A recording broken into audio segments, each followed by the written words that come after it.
Des produits de première qualité, premier choix, marque originale.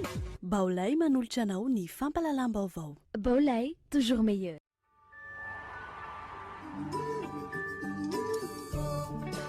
Coca-Cola manolotra ho anao ny vaovao.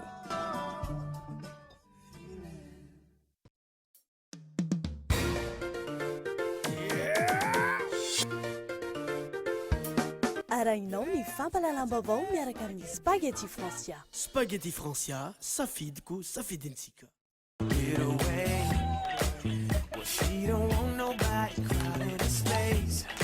Ice tea naturo, zava-pisotro mandritra ny taona, manolotra ho anao ny vaovao. Pour votre construction ou réhabilitation, choisissez Socavitre comme une bonne référence de qualité et de solidité. Ny fampalalam-baovao iarahanao amin'ny Socavitre. Magasin Saint-Georges Vista tsara lalàna, magasin Saint-Georges Vista Horizon Itos, ahitana ireo entana tsara kalitao fampiasa amin'ny fiainana andavanandro. Manolotra anao ny vaovao.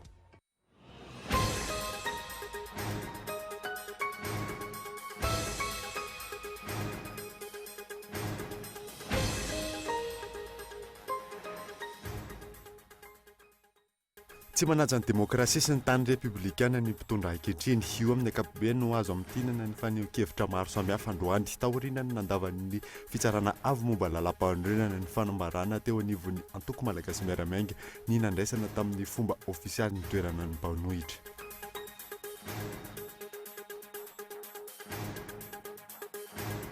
Nandefa tolobidy amatsiany afiolona ny milina ny mpamokatra herinaratra ny orinasa Jirama faharoa amby roapolo ny volana desambra lasa teo. Raha ny agom-baovao ny tanterahana tsy maintsy fiolona afarana avy any ivelany no raisin'ny Jirama.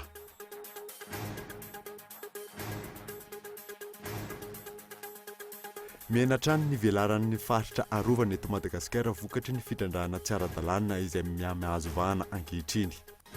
Ripaka ny harem-pirenena, folo isan-jato ny ala misy teto Madagasikara sisa no misy amin'izao fotoana izao.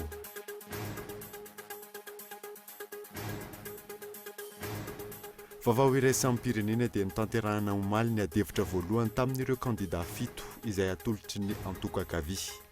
Nibahana mandritry ny izany mahakasika ny lalàna amin'ny feny asa sy ny revenu universel. Ny andidin'ireo arahanao afaka fotoana fohy.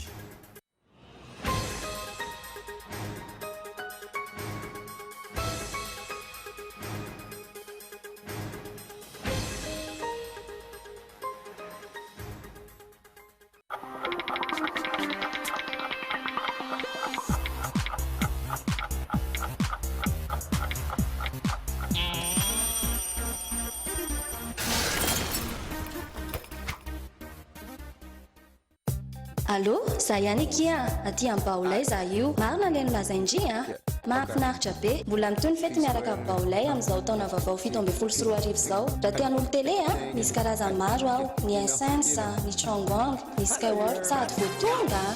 Ny Suba Farandray, Jeo, tsara feo be. Ny lecteur DivX, So Good, ny panneau solaire, Baolilay. Dia marika Baolilay daholo koa ny kojakojam-behivavy Ny vidiny ve tena mirarika. Baolay dia mirary taom-baovao feno fifaliana ho anao sy ny ankohonanao.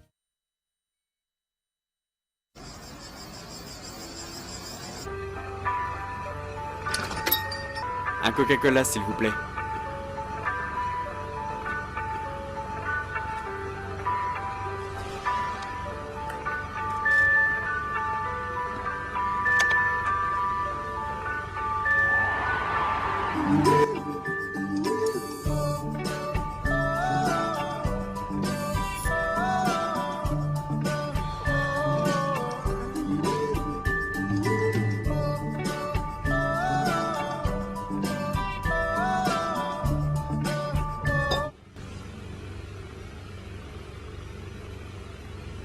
Oh, vous avez de la chance, c'est le happy hour. Alors, vous avez gagné un Coca-Cola gratuit. Mais il faut le boire ici.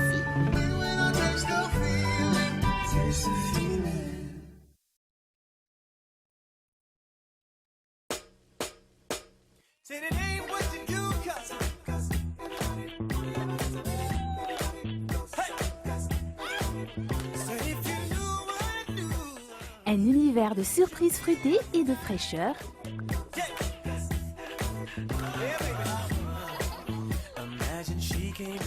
Trois nouveaux produits à partir de concentrés de fruits et arômes naturels. Naturo est fier de vous présenter jus pomme poire, esti pêche, esti citron, boisson de toutes les saisons.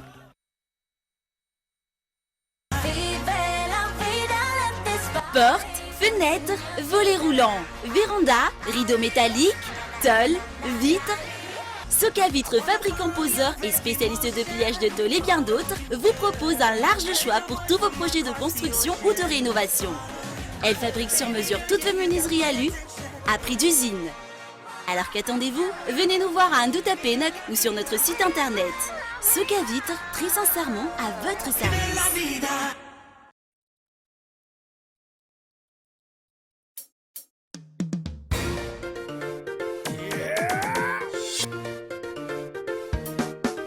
Spaghetti tena matsiro, spaghetti Francia, mora vidy tsara qualité, spaghetti Francia, tsy mirekidraikitra, mora andrahoina, mitombo tsara, mora masaka, avitana karazan-tsakafo, spaghetti Francia, mampire antsika tsabe, spaghetti Francia.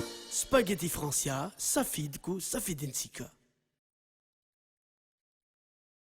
Hey, mahalinanao ity bijouterie mividy volamena tongava malaky ao amin'ny galerie Sivy tsara lalàna ao amin'ny premier étage box 08 apita central hôtel na ihany koa amin'ny building complexe Apeflo vao miditra vavahady amin'ny ilany ankavia fanamariany vavahady eo amin'ny rebus Apeflo apita ny fiangonana azadinoana ny mitondra kara-panondro a galerie Sivy tsara lalàna téléphone 034 54 816 18 na building complexe Apeflo téléphone 033 79 830 63.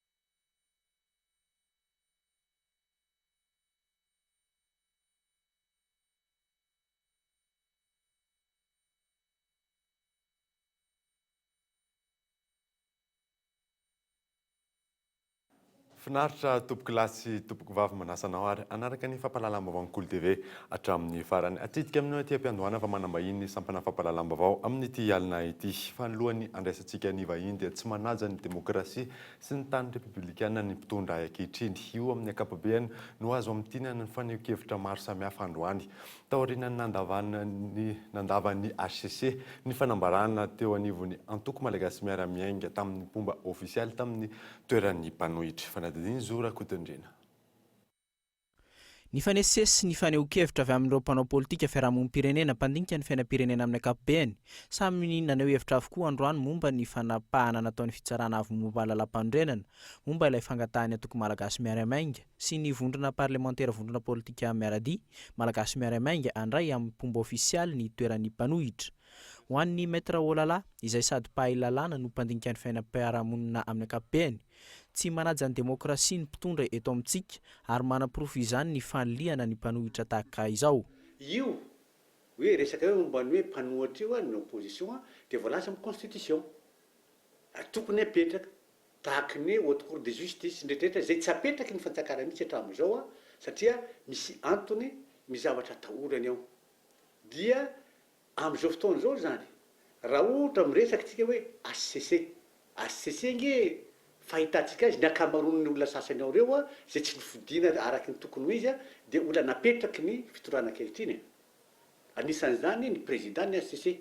Ka nareo resaka hoe constitution ngamba sangisangy ihany ty ataoko ty fa tsy fantatro mety ho tonga ny aminy na tsy dia hoe jerevonareo ny constitution ny vatany zany ny président ny HCC ohatra ny hafahafa izy tsy dia amin'ilay constitution le itiavan'ilay vehivavy azy rehetrarehetra azy fa manao vengeance zany izy atikatra amin'ny lalàna dia simbasimbany sy anany niny mpanohatra. Ny antony tenenako zany dia zao maninona tamin'ny fotoana sy andro nandalovan'io lalàna mifehy mpanohatra io tsy nilazay ny tena marina momba ny hoe fitsaran'ilay izy hoe conforme à la constitution sa tsy ty lalàna ity. Fa amin'izao fotoana izao izy hoe ahiliny le zavatra ary le faniliany azy koa zavatra mampalelo amin'le zavatra rehetra zay teny hoe tsy fantatra mariny hoe any amin'ny zany hoe lazainy hoe tompona andraikitra andro zavatrao. etsy ankilan'izay ho an'ireo eo anivon'ny fiarahamonim-pirenena gène na ny groupe des experts nationaux ilaina ny fisian'ny mpanohitra amin'ny tany démocratique manambara ny finiavana anjakazaka ireraka izany ny fanakanana ny fijoroan'ny mpanohitra tahaka izao ataon'ny mpitondra ankehitriny izao. Tsy fahampiana ny lakuna anivon'ny lalàna dia tokony mamaritra zany ny anivon'ny anivon'ny HCC mba ahafahana mamaritra hoe inona marina moa ilay tsy ampy ao anatin'ny zavatra mba ahafahantsika miroa satria tokony ialana zany ny adevitra eny an-dalambe ny adevitra ivelan'ny rafim-panjakana izay misy fa kosa tokony hamafisina ny adevitra eny amin'ny antenimieram-pirenena izay mba ahafahana mametraka ny prinsipe ny démocratique zany hoe ny indrindra ao anatina système démocratique zany ary voarakitra ny lampanorenantsika mazava dia mazava moa zavatra fa tokony isy ny antoko-mpanohitra ary afaka malalaka mijoro eto Madagasikara. Ny antony pisidizay dia satria tokony isy zany ao anatin'izay ny adevitra démocratique eo anivon'ny antenimieram-pirenena ary zay moa ny asan-gedabe voalohany miandry ny antoko-mpanohitra mahatonga azy mametraka ny ao anatin'ny lampandrena sy ny lalàna mifeny satany antoko-mpanohitra iny. Fa ny liana andraikitra kosa no ataony eo anivon'ny fitsarana avy momba lalam-pandrenana tamin'ny fandraisana iny fanapahan-kevitra iny raha ny nambaran-dramatoa Christine Razanamasoa solombavamboaka ny Madagasikara sady mpandrindra nasionalin'ny vondrona mapara ary efa minisitry ny fitsarana teo aloha ihany koa rehefa tsy metimety amin'ny mpitondra dia anaovana fanapahan-kevitra tahaka ireny hoy izy. Ity solombavamboaka avy any amin'ny vondrona mapara ity izay nanindry fa karazana fanitaram-potoana na manevra dilatoire ihany no ataony ny mpitondra ankehitriny ka anosehana ny mpanohitra tsy hitsangana mandra-pahatapitry ny fotoam-pitondran'ny filoham-pirenena. Tsy diampy, misy carence, misy lacune, tsy dia mazava loatra ny voalazan'ny lalànan'ny 2011-013 tamin'ny 9 septembre 2011 mahakasika ny satan'ny mpanohitra sy ny antoko politika. Ny fitsarana avy momba lalam-pandrenana izy anie raha hampitahana amin'ny izay avy nomeny teo aloha mahakasika an'ilay kasika an'ireo mandat impératif izy anie dia mametraka tonga dia manapaka izy hovany ny mandat impératif ho mandat représentatif ko maninona raha hitany zavatra hoe tsy mety tsy manjava zany tsy tonga dia hovany koa fa hainy manova azy ka eo zany dia miala andraikitra ny HCC satria mapety ny fitondrana io fialana andraikitry ny HCC atsipy ny baolina ny gouvernement manjavozavo izy ity ahafahana mandaka zany an'ilay mpanohitra izay efa mijoro ary efa sahy mijoro. Izao koa ny mapety ny fitondrana ankehitriny any tsy misy mpanohitra zany akisaka foana zany ilay période hoe tsy mampisy mpanohitra dia ho tapitra foana ny mandat tsy manana mpanohitra izy dia afaka manao izay tany fa razalo ny gouvernement taorina nahitana ny décision ny HCC tokony tsy miandry fa tokony nalatsinainy ihany dia efa avoaka ny décret inona moa maratsy an'izany raha tena ilaza fa fitondrana mandala ny sata républicaine izy. Fanontaniana mipetraka ka hatranony hoe tahotra ny mpanohitra ve ny tsy amelana ny fitsanganany malalaka tahaka izao, tahotra ny tsy sipititsony ve ny fitondrana ankehitriny rehefa ho avy ny fifidianana manaraka ka manao izay hevitra rehetra tsy andraisan'ny mpanohitra ny toerany sy anampianam-bava azy ireo. Araka rehefa nambarantsika teny am-piandohana dia manambahiny sampana fampalalam-baovao amin'ity alina ity tsy zany fa maître Ridge Rakotomalala azy ao anatin'ny bureau politique ny MMM miarabanao tonga soa eto amin'ny sampana fampalalam-baovao. Miarabanao sy miaraban'ny mpijery kolo andro. Araka ny fahafantatsika moa zany fa mivoaka ny didiny HCC reny mbola iverenantsika io any ny resaka didy iny fa afaka zavazavainao hoe ahoana ny dingana nefa nataon'ny MMM natongavana amin'izao. Ie raha tadiditsika dia tamin'ny fotoana nanao an'ny congrès ny malagasy miaramiainga tamin'ny fotoana iny dia napiantso ny solotenan'ny malagasy miaramiainga manerana ny nosy ny antoko malagasy miaramiainga niaraka ny vory ny kiondona nandritra ny 3 andro eritreritra hoe inona ny andraikitra tokony ho raisina eo anivan'izao mahazo ny firenena izao. Tamin'izay fotoana izay zany no napahan'ny congrès ilatsahana ho mpanohatra ho nivan'ny anteny miram-pirenena ka noho izany a dia nijerena amin'izay zany inona ny lalàna amin'ny fiainam-panohatra nijerena koa hoe inona le aviana avoaka ny HCC tamin'izany fotoana izany ary nampiarina zany le izy niraisina tsipri an'le avian'ny HCC io a ahafahana nanaja ny fepetra rehetra zay takiany lalàna ahafahana mirotsaka ho mpanohatra eo anivon'ny anteny miram-pirenena.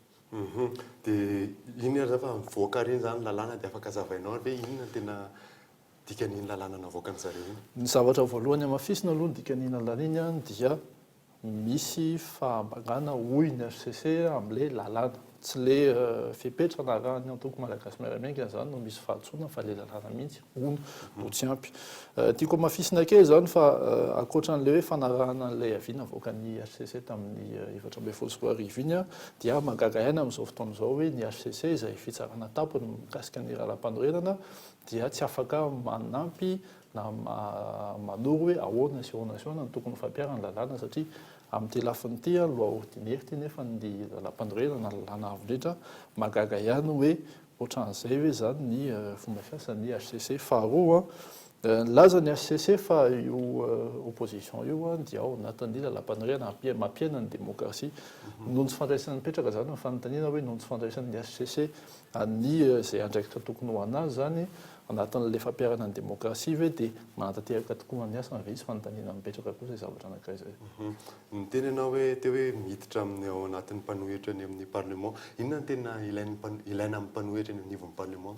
Ankehitriny zany aloha tiako amafisina fa le didy farany navoakan'ny HCC iny a manamafy an'le hoe misy an'le opposition parlementaire ary iny opposition dia misy an'le position extra parlementaire fa le opposition parlementaire mitondra anazy satria ina eo anivon'ny anteny miram-pirenena.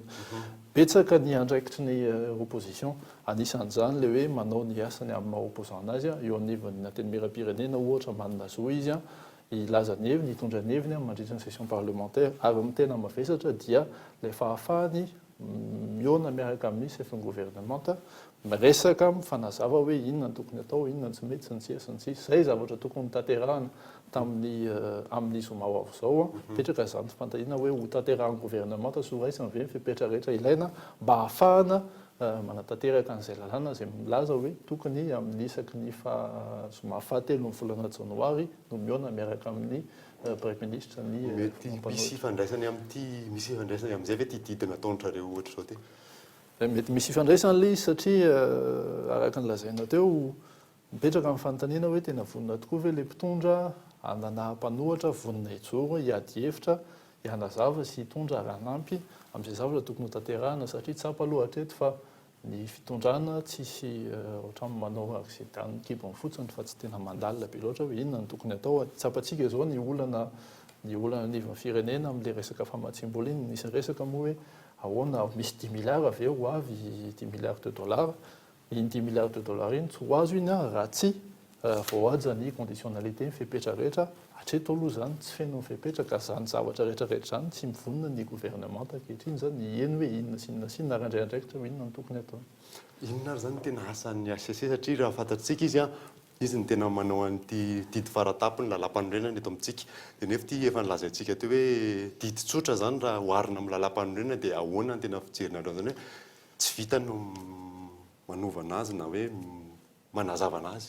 Marina mihitsy an'izay tiako amafisina fa betsaka ny didina avoakan'ny HCC tato ato izay ary isaky misy zavatra manahirana anazy anatin'ny lalàna dia tonga izy manao hoe tia ny tokony atao zao ny tokony atao ohatra anankiray fotsiny le resaka lalàna mifehan'ny communication médiatisé iny nefa mahagaga fa tamin'ity izy tsy navita na nilaza hoe zao na zao na zao ny fampiarana anazy fa dia ohatrany hoe natsipo fotsiny le izy tany amin'ny sampanafa ahafahan'ilay sampanafa manao an'le izy ka mipetraka amin'ny fanontaniana hoe tena maleo tena ve izy io satria betsaka ihany ny zavatra ny an'ny fepetra raisin'ny HCC zay ohatra fotsiny le hoe momba ny haute cour de justice nilaza tsinona ry zareo hoe tokony apetraka ny haute cour de justice ohatra koa le resaka hoe ino moa ty izy le resaka code de communication misy fanovana tokony atao haute cour de justice hatramin'izao mbola tsy mipetraka nefa tokony heritaon'orianany finianana tokony mipetraka le izy code de communication misy zavatra tokony nahintsy tao tsy nahintsy le izy fa tonga dia nalefa amin'ny promulguena mipetraka amin'ny fanontaniana hoe tena ilaina tokoa hoe ny HCC satria tsisy miheny ny HCC fitondrana tsy miheny ny HCC nefa ny raisitsika hoe tokony mamisy séparation des pouvoirs tokony maleo tena ny fitsarana. Ao anatin'ny izay resaka amin'ny teny tsidika kely aloha teo resaka fifidianana.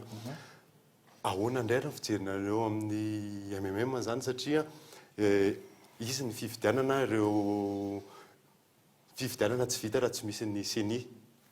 Dia nefa aty amin'ny HCC ohatrany tsy azo atokisana ihany raha fijeriny amin'ny lalao ataondrareo zao. Ahoana indray ny amin'ny CENI amin'izany? Ny aloha ny idirako amin'ilay resaka CENI tiako hamafisina kely fa voangaikengana tamin'ny farany taona teo tamin'ny décembre namoaka ny règlement intérieur amin'ny vaovao ny haute cour constitutionnelle. Dia hitanareo amin'ny andininy faharoa an'ilay règlement intérieur vaovao io fa le fito taona izay tokony ho mandahana dia manomboka amin'ilay finianana farany izay nataon'ilay membre anankiroa farany ny HCC manomboka tamin'ny 23 juin 2016 zany miainga ilay fito taona. Midika zany fa reo ao amin'ny HCC amin'izao fotoana izao ireo dia hitsara ny fifidianana amin'ny 2018 sy hitsara ny fifidianana amin'ny 2023 satria amin'ny 2023 vao mifarana ilay mandat reo. Ka mampieritreritra ihany hoe ninona zany fifidianana mivoaka eo zareo nandraikitra an'ilay izy. Hitatsika ny zavatra nataony nandritra n'ilay telotaona lasa reny ny fomba fanendrena premier ministre na dia fantatra hoe misy osika ny resaka mandat impératif izay milaza fa ny député dia ambany makambany nantokana azy ny fafany izay zavatra izay navadika mandat représentatif ary ohatrany hoe fanomezan-dalàna nomen'ny HCC ny député ihany le famadiana représentatif io satria lasa mampitombo an'ilay resaka kolikoly fantatsika ahoana ny nandanina an'ilay loi de finance farany teo iny fantatsika ohatriny na volana zarazaraina tamin'ny député sasatsasany satria vitsy anisy ireo latsaky ny 7 fa tsy tena hoe izy rehetra koa nanao an'izay. Ka zany rehetrarehetra zany mampiaia amin'ilay hoe fomba fanatanterahana zany sy fitsarana an'ilay fifidianana. Miresaka iverina amin'ilay resaka CENI tsika teo ankehitriny efa betsaka mihitsy ny fihaonana ataon'ny antoko politika sy ny CENI fa tsapo aloha dia tsy maleo tena mihitsy ny CENI amin'izay asa rehetra ho ataony ary efa milaza ilay resaka hoe ho ampitomboana ho jerena ny isa mifidy jugement supplétif zany rehetrarehetra zany mampiaia amin'ilay fanatanterahana an'ilay asan'ny CENI satria tsy maleo tena izy noho ny mpikambana misy ao aminy tsy maleo tena ny CENI.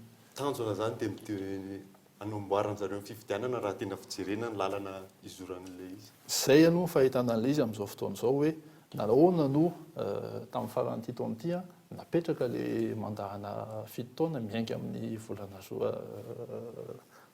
jiona dia mandritra ny fito taona fifidianana anankiroa zany donc midikany zany fa fifidianana amin'ny 2015 efa ry zareo reo fifidianana 2018 efa ry zareo fifidianana 2023 mbola ry zareo mandritra 12 taona zany le fitondrana hita amin'izao fotoana izao no hikarakara sy hitondra an'ilay firenena ka mampiaia daholo zany zavatra rehetrarehetra zany. Manoloana an'izay rehetrarehetra inona no ataonareo amin'ny MMM? Ny dingana voalohany raisinay dia efa nazavaina ihany hoe tsy mety tsony zao fomba fiasan'ny HCC zao. Ka noho izany zany izahay atao malagasy miaramiaina dia hanapa-kevitra fa hanolotra izahay proposition de loi amin'ny session parlementaire manaraka entina manavao an'ity lalàna amin'ny fian'ny HCC ty mba ho hanaja kokoa ny démocratie satria tsapa amin'izao fotoana izao fa sarotra dia sarotra mampiatra an'ilay démocratie sy mampiatra an'ilay lalàna nivon'ny HCC. Dia izay proposition de loi hoentin'ny antoko malagasy miaramiaina izay zany ho arotsaka amin'ny session parlementaire manaraka. Resaka démocratie ianao teo fanontaniana kely hoe aitsika tokoa ve izay démocratie izay? Ny anisan'ny ny HCC ny verenako satria ny HCC manana hevitra be da be tsara fa rehefa tonga ilay fotoana manaherana ny fitondrana dia avadany ilay izy satria tsy mety amin'ilay fitondrana. Mazava tsara ny tenenin'ny HCC ary izay mafisina fa ny anisan'ny démocratie ilain'ny démocratie fisian'ny mpanohitra mahagaga nefa amin'izao fotoana izao fa hiezahana ilika zay hita hoe mpanohitra zay sanjoro mpanohitra zay tsy azo adonoana fa ny antoko malagasy miaramiainga sy ny député ny VPM malagasy miaramiainga irery ihany no groupe politique sanjoro mpanohitra ary nametraka ny atota taratasy rehetra reketin'ny lalàna univon'ny antenimieram-pirenena. Dia mpanohitra inona zany tena tadiavan'ny zareo raha fijery amin'izao zava-misy amin'izao? Mipetraka amin'ny fanontaniana hoe mpanohitra sarabakolo hoe sanatria no ilain'ny fitondrana mba hahafahany manao an'izay tany ny kibony. Ary misy ary ve ny antsoavy ao avy aminareo any? ankehitriny zany efa manahirana ny toedrarano amin'izao fotoana izao ary mamerina izahay zany izay antso efa nataonay antoko malagasy miaramiainga tamin'ny fametrahana ireo taratasy rehetra amin'ny mampanohatra ny antoko malagasy miaramiainga. Ny antso izahay izay olona mitovy hevitra anay indrindraindrindra ny olom-pirenena mba handray andraikitra rehetra izay tandrifiny azy mba hahafahan'ny Madagasikara miala amin'izao satria raha ohatra ka mitombo izao fitondrana izao fitantanana eto amintsika izao hosahiranay amin'ny Madagasikara ohatra ka mbola misy 12 taona mitovy amin'ilay taona 2016 farany teo mihitsy satria tsapantsika efa betsaka dia betsaka mihitsy ny tsy fananjan-dalàna tsy fanajana demokrasia sy ny sisa na ny resaka hoe ohatra fotsiny hoe olona manana fahefana anivon'ny gouvernement eno fa mapaka vola misy hafahafa na ny mpanolontsaina ny filoham-pirenena manao zavatra hafahafa be loatra ny zavatra hitantsika tamin'ny 2014 iny ka dian'izao dia efa tokony mandray andraikitra daholo angamba ny tsirairay avy ny olom-pirenena rehetra mba hisoroana an'izay loza mety hitranga mpanampantonga ny 2014 amin'ny fifidianana manaraka. Mazava tsara angamizay fa isaoranao mba inteto amin'ny sampana fampahalalam-baovao. Anoizatsika ny vaovao kosa indray dia efa naokevitra malalaka ao amin'ny kianjan'ny demokrasia eo Ambohijatovo. Izay raha fitinina ny tao amin'ny fangatahana alalana nataon'ny rodoben'ny malagasy tia tanindrazana ho an'ny fanorenana na ny RMTF teny amin'ny commune Antananarivo renivohitra io maraina io. Mikael Armarola. Fehivalo taona amin'ity taona 17 ity ny kianjan'ny demokrasia eny Ambohijatovo. Ny talata 17 volana janoary izao ny tsingery taona nitokanana ny kianja. Manoloana izany, nanatitra taratasy fangatahana alalana teo amin'ny commune Antananarivo renivohitra ny teo anivon'ny RMTF. Ahafahana maneho hevitra eny an-toerana ny andron'io talata 17 janoary io. Miantso ny vahoaka rehetra izay miray foto-kevitra aminy ihany koa izy ireo amin'izany. Any an-tananay ny vahoaka malagasy rehetra izay hiaradia amin'ny RMTF ka tia ny foto-kevitry ny RMTF izay mitondra an'ilay foto-kevitrinay hoe fanorenana miainga avy amin'ny fotony ilay firenentsika. Zay no iantsonay ny rehetra ho tonga eny Ambohijatovo hanamarika an'izany fotoana izany satria zava-dehibe eto amin'ny firenena zany hoe demokrasia zany ka antsona isika rehetra ifanometanana ary ho pirofo ho fahalalahana misy eto amin'ny firenena raha tena misy tokoa iainantsika zany demokrasia zany dia ho hitantsika eo amin'ny talata ny toiny. Tsy nisy ny fametrahana fangatahana fahazondalana teny amin'ny préfet de police teny Tsimbazaza raha ny fanazavana hatrany. Mitandro ny filaminana kosa ny tokony ho ataon'ny préfet fa tsy tokony anakana ny hetsika sy faneho-kevitra izay atao am-pilaminana. Anjarany ny mitandro ny filaminana raha ohatra ka fantany fa hoe misy tsy filaminana eo. Fa tsy anjarany ny manakana ny hevitrinay satria demokrasia ny resaka eto. Fa tsy sanatrika fanakorotanana na faneho-kevitra tsotra izao fotsiny. Fa demokrasia no ajaina, demokrasia no tanterahana ka izay no andehananay eny Ambohijatovo. Na préfet de police manakana zany demokrasia zany tsy iainany eto a Madagasikara anazy zany. Tsy haiko hoe izay ve nametrahana azy hanakana ny tsisy ny demokrasia eto amin'ny firenena. Fa izahay dia anaja an'izany tany demokratika zany ka nametraka fangatahana izahay noho ny lalàna no nanehonay zany fangatahana zany. Fametrahana ny demokrasia hatrany no tarigetrany ity antoko ity ary fampandrosoana miainga avy eny ifotony. Miandry ny famaliany be ny tanàna izay taratasy izany araka izany ireo anivon'ny RMTF ary miandry ny tohiny. Araka ny hitantsika tamin'ny lohatenim-baovao teo dia nandefa tolobidy amatsinna fiolona ny milina mpamokatra herinaratra ny orinasa Jirama ny 20 ny volana desambra lasa teo. Raha ny angom-baovao ny tanterahana tsy maintsy fiolona farana avy any ivelany no raisin'ny Jirama. Boazara Zanatso. Tolobidy goavana no nalefa ny orinasa Jirama ny 20 ny volana desambra lasa teo. Tolobidy izay itadiavana ity orinasa mpanjakana ity orinasa Amatsy Fuel Oil mirefy 430 sy 500 sy 9 sy rahetsy metatra toratelo ahafahana mampiodina milina mpamokatra herinaratra. Tolotra tokana tsy azo sarahana no nalefa ny orinasa Jirama ary farana ny 20 ny volana janoary ho avy izao ny fandefasana ny antota taratasy rehetra. Tsy misy antsipriany momba io tolobidy io nalefa ny orinasa Jirama. Araka ny angom-baovao ny tanterahana nefa Fuel Oil hafarana avy any ivelany ihany no eken'ny orinasa Jirama, izany hoe tsy afaka ny handray Fuel Oil karina eto an-toerana izy na misy aza orinasa afaka manao izany. miariary araka izany ny faniliana ataon'ny mpitantana eo anivon'ny Jirama sy ny orinasa mamokatra solika ho tsy miroro raha toa ka vokatra hita eto an-toerana ihany inona no antony hanafarana azy avy any ivelany. Mifanipaka araka izany ny tenin'ny mpitondra miantso ny mpamatsy vola androtsaka vola eto Madagasikara saingy tsy raisin'ny fanjakana kosa ny vokatra ataon'izy ireo fa manafatra avy any ivelany na vokatra iray ihany aza. Misy tsy mazava ambadika ity tolobidy ity ho an'ny mpanara-baovao. Endrika iray ahitana taratra ny tsy fisian'ny mangarahara ity tolobidy ity. Mipetraka ho azy ny fanontaniana amin'izany. Misy kopakisasahana amin'ny orinasa izay ahazo ny tolobidy ve ny fanilian'ny orinasa mpamokatra eto an-toerana. Ny tolobidy navoaka nefa tolobidy misokatra na appel d'offre ouvert saingy mbola ahitana taratra izany fanilian'izany ihany. Ny fomba fitantanana tahaka izany no nampitotongana ity orinasa-mpanjakana ity ary tsy mety tafarina hatramin'izao. Efa fantatra ny be sy ny maro fa efa taona maro izao no mijaly jiro ny vahoaka malagasy ary mbola ireo mpitantana tsy nahavaolana ireo ihany no mbola eo an-toerana hatramin'izao. Ny tale jeneralin'ny Jirama izay efa minisitry ny angovo niaraka tamin'ny filoha ankehitriny izay minisitry ny teti-bola tamin'ny tetezamita nefa tsy mahita vahaolana hanafoanana ny delestage. Mbola mitazona ny toerany hatrany ity tale jeneraly tsy mahavaolana ity izay midika efa manaiky izao trangana delestage tsy mety voavaha izao ny filoham-pirenena. Ratsehivina nanome toko ny filoham-pirenena nandritra ny fampelezan-kevitra fa 3 volana dia ho foana ny delestage 3 taona tsy aoriana. Mbola izany delestage izany ihany no miteraka korotana eo anivon'ny fiarahamonina miafara amin'ny fandoroana ny Biraon'ny Jirama tany amin'ny faritra. Amin'ny ankapobeny tsy lahara-pahamena ho an'ity fitondrana ity ny fanomezana jiro ho an'ny vahoaka malagasy.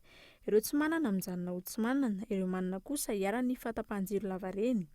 Hatramin'izao mbola minisitra mpisolo-toerana hatrany ihany koa no mitantana ny ministeran'ny angovo taorian'ny fahafatesan'ny ministry ny angovo teo aloha. Lafim-baovao hafa kosa indray dia mihenatra ny velaran'ireo faritra arovana eto Madagasikara vokatry ny fitrandrahana tsy ara-dalàna izay mahazo vahana ankehitriny ripaka ny harem-pirenena 100 taon'ny ala nisy teto Madagasikara sisa no misy amin'izao fotoana izao. Fezora Valy. Ny 100 ny ala nisy teto Madagasikara tany aloha sisa no hita eto amin'izao fotoana izao. Mihenatra ny velaran'ireo faritra arovana na ny aire protégée toy ny zava-misy ao amin'ny faritra arovana iray ao Marzan Dasbe izay isan'ireo be mpitsidika indrindra eto Madagasikara na dia nanambara zany filoham-pirenena fa ampitomboana avy telo eny izany. Ahina hiara-tsy hatrany izany atao anatin'ny 20 taona raha ny fanazavan'ny mpisehatra amin'ny fiarovana ny tontolo iainana noho ny fitrandrahana tsy ara-dalàna izay miha-mahazo vahana ankehitriny. Le faritra tantanay zany manamorona le lalam-pirenena faharoa RN2 amin'izy misy opération foana amin'ny alina matetika tonga dia mihitanao mihitsy mihenana le habean'le faritra tontolo iainana maro mizaha zao ohatra tamin'ny taona 20 maro mizaha io tao 1800 hectare ny habeany. Zao tsika miteny zao eo amin'ny 1550 hectare sisa no tafajana. Zany hoe raha mbola mitoy zany io dia mihena foana le faritra arovana. Raha mihena ny ala dia mihena ny rano, mihena ny rotsakorana. Zay fotsiny zao anakay satria manodidina ny faritra maro mizay zao betsaka olona mamboly. Efa misy anefa ny famolavolana ny lalàna mifehy ny faritra arovana na ny code des aires protégées saingy mbola olana hatreto ny fampiarana izany. Eo indrindra zany tena itsipihany. Lalàna zany dia efa misy. Vao tamin'ny taona 2010 tao zao mivoaka le isan'izay koa le coop iny. Zany izy moa zany mbola tsy tena lalàna fa mbola refonte izy. Fa kanefa na izany rehefa tokony hampiarana izy fa eo amin'ny fampiarana izy foana zany no hitanay hoe tsy ampy satria zao ny ohatra fotsiny zao ny anay nisy olona efatra tratra tamin'ny herintaona tao anaty ala mbola nanao fitrandrahana ihany tonga teny amin'ny tribunal nefa le olona dia nisy nanao intervention dia rehefa tonga ny intervention ny tribunal miteny hoe mbola tsy fantatrery zareo loatra le coop. Miantraika amin'ny fizahantany ihany koa ny fahasimban'ny tontolo iainana vokatry ny ataon'olombelona raha ny fanazavan'ny mpitarity ary manaratsy endrika ny Madagasikara amin'ny vahiny. Raha eo amin'ny asanay manokana aloha dia anisan'ny mahamenatra zany eo anivon'ireo mpizahatany ny mahita an'ireo toerana eny an-dalana ohatra manodidina ny valan-javaboary izay may. Mahaliana an'ireo mpizahatany zany aloha valan-javaboary. Raha resaka valan-javaboary tsika dia ilay kabetsahan'ireo tafiditra anatin'ilay alamando. Izay faritra nalehanay tapitra may daholo na avy any andrefana na ny alatsinanana. Raha tsika malala zao fa misy ny ahitany goavana koa any amin'ny faritra atsinanana. Tonga an'ilay vahiny ala maina, ritra ny rano, izany zao zava-misy amin'izao fotoana izao.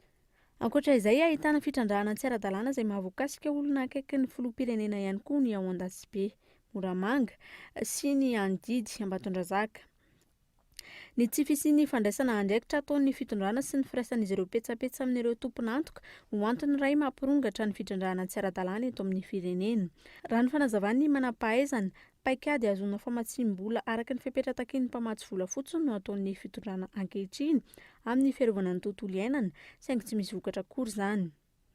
Ny tsy fitondran'ny fanjakana vahaolana manoloana ny fahantrana meopampana ihany koa no isan'ny mampirisika azy ireo hitrandraka ireo fatraharovana izay voararan'ny lalàna malagasy sy ny lalàna iraisam-pirenena nankatoavin'ny fitondrana tamin'ny anaran'ny vahoaka malagasy.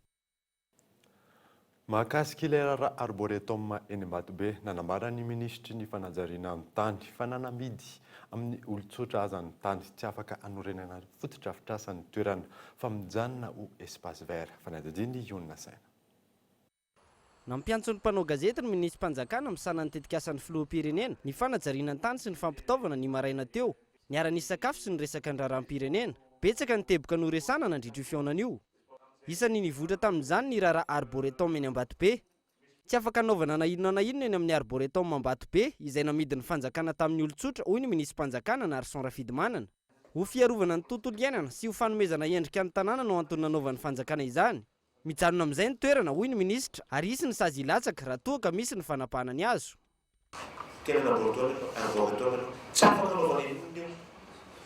Tsy maintsy mijanona ho jardin. Tsy maintsy mijanona ho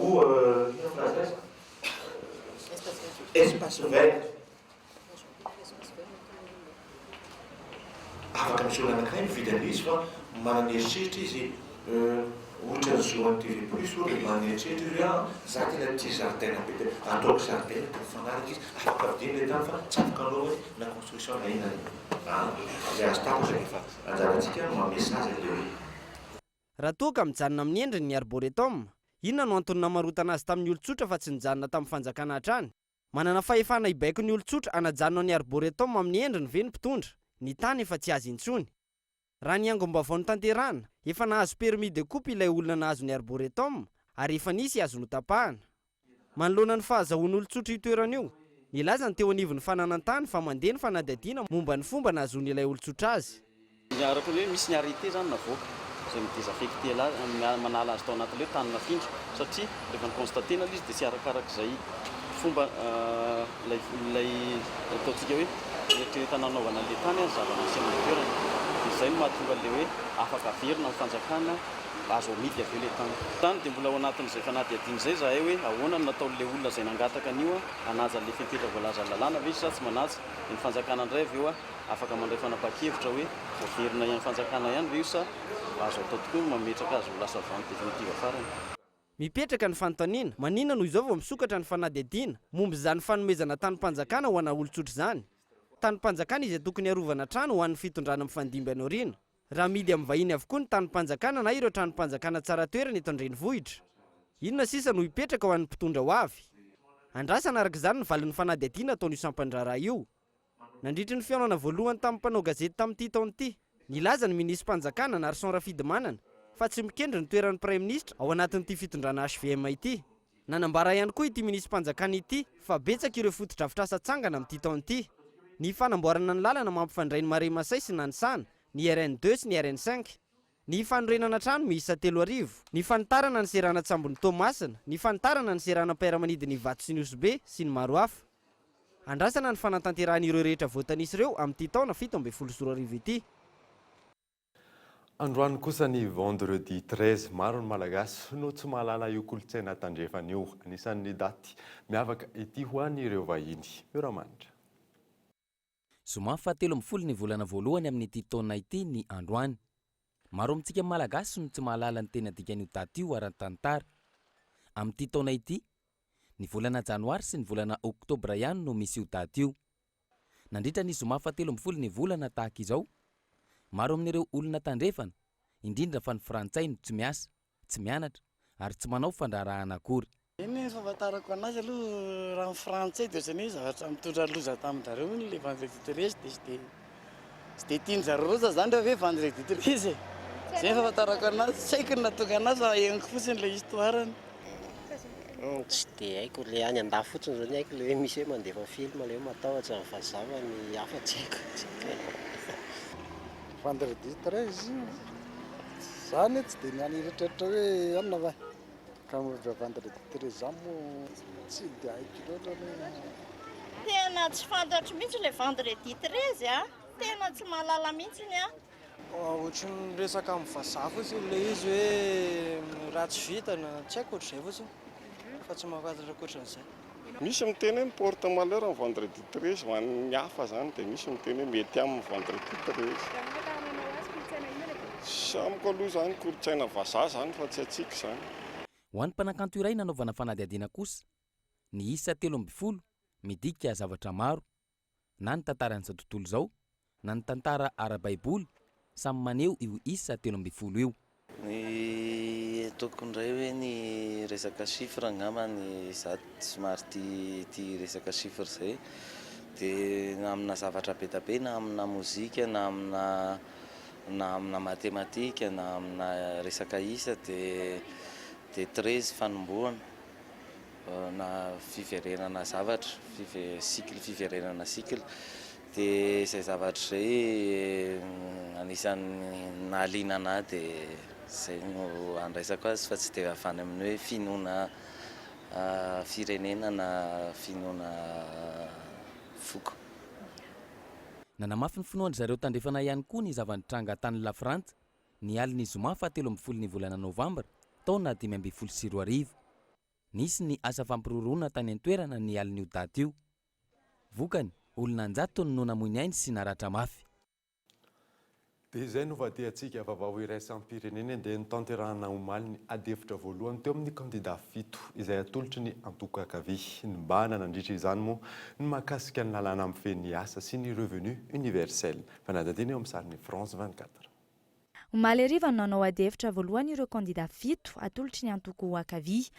Samy namoaka ny heviny tsirairay i Jean-Luc Benamias, Benoît Hamon, Arnaud Montebourg, Vincent Pillon, Sylvia Pinel, François de Rugy ary Emmanuel Valls nandritra ny 2 ora sy 30 minitra izay nanaovana ny adi-hevitra.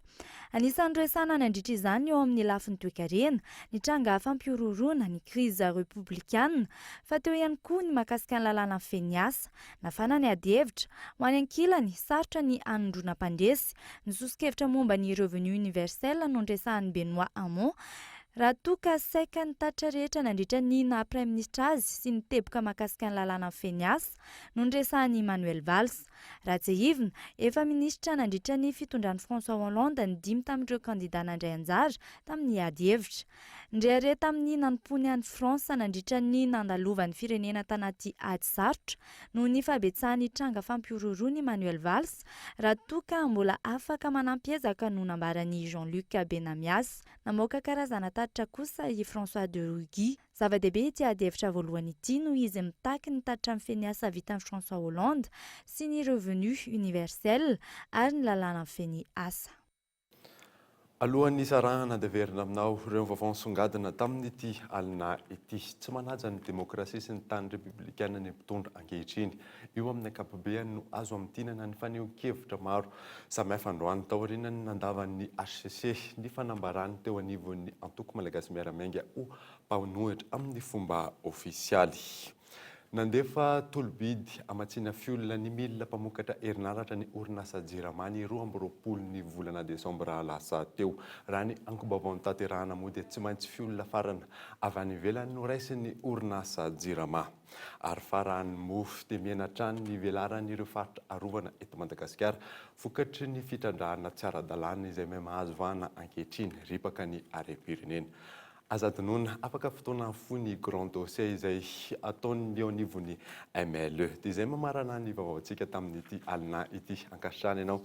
Nanaraka izany hatramin'ny farany tena ko mamy fotoananao amanaraka indray. Soava meona daholo tompoko.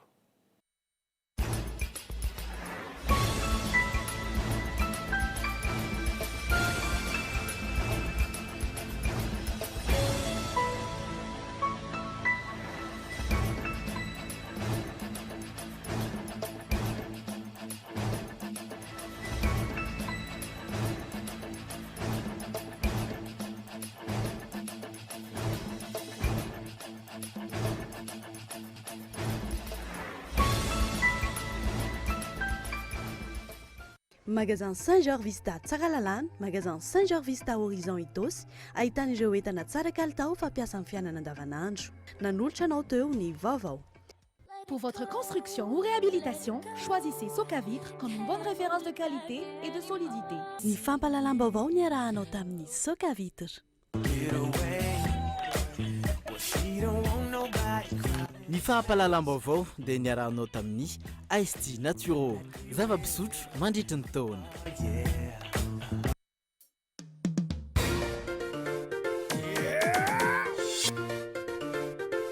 Ny fampalalam-baovao narahinao teo miaraka amin'ny Spaghetti Francia. Spaghetti Francia, safidiko safidintsika.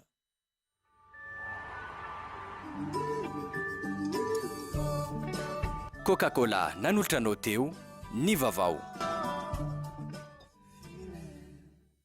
Des produits de première qualité, premier choix, marque originale.